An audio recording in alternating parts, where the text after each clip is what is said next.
Snack ko ngayon.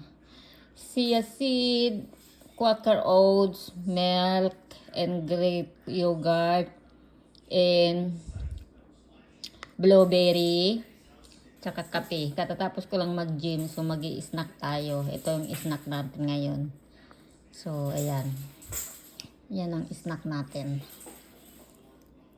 May yogurt siya. Greek yogurt, chia seed, oatmeal, blueberry. Hindi ko na siya nilagyan ng peanut butter kasi parang matamis na siya. Ito yung peanut butter ko. Oh. Crunchy peanut butter. So, ayaw ko na siyang lagyan ng peanut butter kasi matamis na para sa akin pag may milk.